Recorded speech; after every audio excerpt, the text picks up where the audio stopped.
Hi friends, very good and pleasant morning to one and all present over here. Today I am going to deliver a lecture upon solving a triple integration by transformation of the Cartesian coordinates into the spherical polar coordinates. So let us first understand what do we mean by the spherical polar coordinates. The spherical polar coordinates, they are designated or described by r, theta and phi. Okay. We know that for any space point in three-dimensional space, to describe that point, to designate that point, to position that point, we need three independent parameters, namely x, y and z, as far as the Cartesian designation is concerned.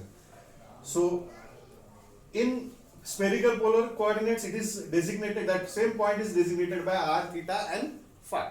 So consider this mutually perpendicular axis, z axis, this is a y axis and this is a x axis. Okay, this is y axis, this is z axis and this is x axis. Now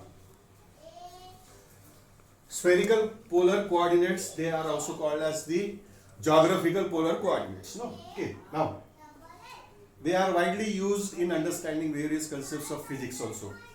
Now, this is origin.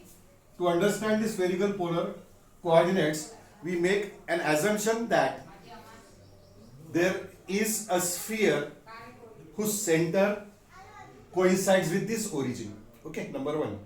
And the sphere is of radius r. Okay. Now consider any point P whose Cartesian coordinates are x, y, z. This point is any point lying on the surface of the sphere. Okay. So, what are r, theta and phi subject to this? P is any space point which is lying on the surface of the sphere. Now, we join this OP. Vector OP bar is the position vector of point P. Now, if length of vector OP bar is r, suppose, then this r is, or length of this vector OP bar is the first spherical polar coordinates r. Now, what is theta? Theta is nothing but this vector OP bar subtending an angle with the positive direction of the z axis. So this angle is called as theta. So we have discussed r as well as theta. Now what is phi? Let us consider the projection of point P onto this xy plane. Let P dash be this projection of point P. This point be a P dash. P dash is the projection of point P onto the xy plane. Okay. So, what is phi? Phi is this floor point. We are joining this OP dash. So, this angle XOP dash, which is subtending with the positive direction of x axis, if this angle is phi, then these are the r, theta and phi. These are called as spherical polar coordinates. Now, if this angle is theta, this OZ and PP dash, they are parallel. So this angle is also theta. They are alternate angles, right? Now this distance OP bar is r. This angle is theta. That does mean this distance PP dash must be equal to r cos theta. But what is r cos theta? R cos theta is nothing but the z coordinate. Height of the point P from xy plane. So z coordinate we have determined as r cos theta. Now we shall determine the x and y coordinates. What are x and y coordinates? X and y coordinates of point P are nothing but the x and y coordinates of its projection point P dash in xy floor plane. Okay, now this is r cos theta. This triangle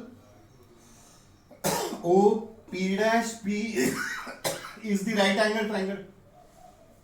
This is r cos theta. This is hypotenuse is r, so this must be r sin theta. Now x and y I would now determine. I will complete this rectangle. X and y they are nothing but the perpendicular distance from y-axis, that is x coordinate, perpendicular distance from x-axis, that is y coordinate. This distance is what? Perpendicular distance from y-axis, and perpendicular from y-axis, which is x. So this distance is x. So this distance is x. This angle is phi, and this is r sin theta. Therefore, this distance x coordinate must be equal to r sin theta cos phi, and this distance is r sin theta sin phi. So x coordinate I have determined it as x is equal to r sin theta cos phi, and y coordinate is r sin theta sin phi. And from this, what is x square plus y square plus z square? We calculate this. X square plus y square plus z square is equal to r square. Because x square plus y square is r square sin square theta. Now r square sin square theta plus z square. R square sin square theta plus r square cos square theta. That is equal to r square. So x square plus y square plus z square is equal to r square. Now we shall determine the spherical polar limits of complete sphere, spherical polar limits of the hemisphere, and spherical polar limits of the octant of a sphere. Now, how to determine? Consider full sphere,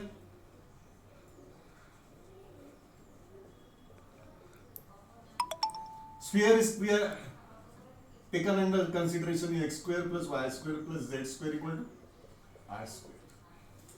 Now, how to determine the limits, spherical polar limits of full sphere?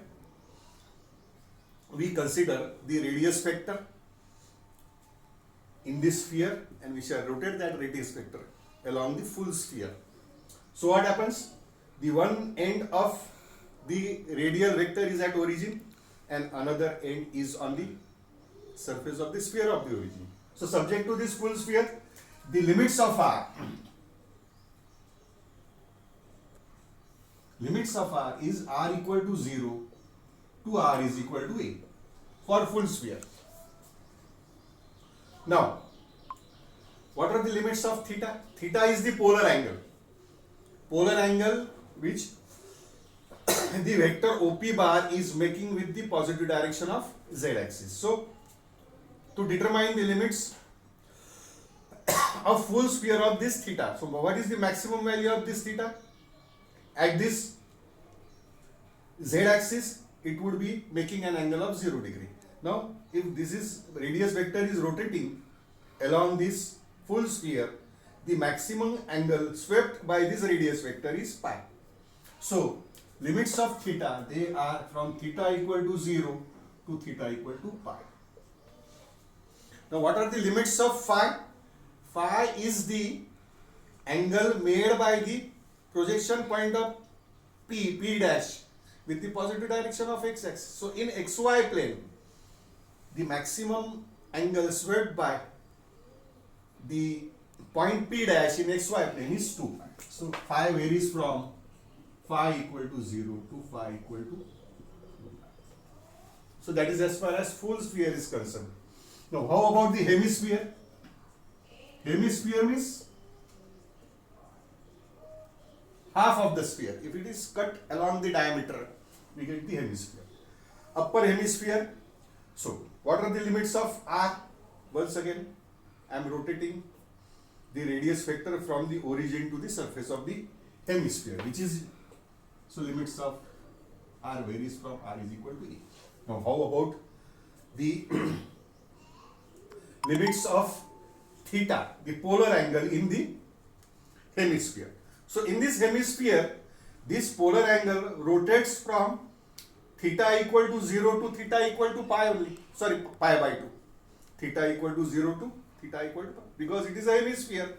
So limits of theta, they are from theta equal to 0 to theta equal to pi by 2. And what is the limits of the theta in xy plane? It is as usual, pi varies from 0 to pi equal to 2. So these are the limits of r theta phi for the hemisphere. Now, what is the limits of r theta phi for the octant of a sphere?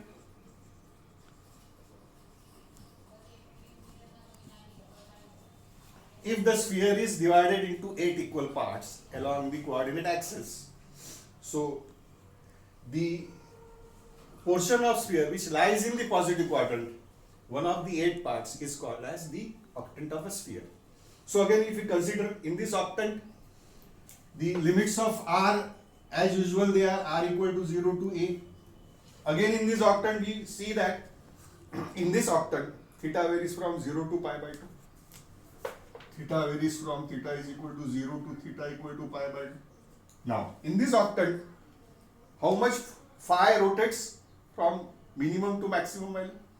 In this octant of a sphere, phi varies from phi equal to 0 with positive direction of x-axis to phi equal to pi by 2 up to y-axis. So, limits of phi vary from phi equal to 0 to phi equal to pi by 2. You must understand all these limits of r theta phi corresponding to full sphere, corresponding to hemisphere, and corresponding to the octant of a sphere. These are very handy spherical polar transformation in which various complicated triple integrals, in which the integrand function is of the type, suppose x square plus y square plus z square. Moreover, the region of the integration over which it is to be integrated, the voluminous region, if they are spherical regions or they are conical regions, in such triple integral we use this spherical transformation. Okay, friends, now we shall evaluate the triple integral over the volume V of the integrand function is dx dy dz upon x square plus y square plus z square raised to power 3 by 2. Over this volume V, which is bounded by the spheres x square plus y square plus z square equal to a square and x square plus y square plus z square equal to b square, where b is greater than a is greater than 0. So, I will use the transformation to the spherical polar coordinate. Why I am using here transforming to spherical polar coordinates? Just because, number one, the integrand function consists of x square plus y square plus z square. Number two, this region of integration, the volume of integration, is the voluminous region. Why it is voluminous region? It is the region lying between the two spheres. The sphere x square plus y square plus z square equal to b square is larger sphere than the x square plus y square plus z square equal to a square. So, the region of integration is the region between the two spheres. The region which lies outside the smaller sphere and which lies inside the larger sphere. So, this corresponding to this spherical region, it is the subject to the full sphere. We have seen that subject to this full sphere, r varies from r is equal to a to b, theta varies from theta is equal to 0 to pi, and phi varies from 0 to 2. These are the lower and upper limits. Now, subject to this spherical polar transformation, I will put x is equal to r sin theta cos phi, y is equal to r sin theta sin phi, and z is equal to r cos theta. There is a result in differential calculus that subject to this three functions x, y, z, functions of r, theta, phi, the value of dx, dy, dz is equal to the Jacobian times dr, d theta, d phi. What is the Jacobian j? This Jacobian j is nothing but the Jacobian of x, y, z with respect to r, theta and phi. And value of this Jacobian is r square sin theta. dr, d theta and d phi. See here I am employing all this substitution. So this, on employing all this substitution, the given integral reduces to phi varies from 0 to 2 pi, theta varies from 0 to pi,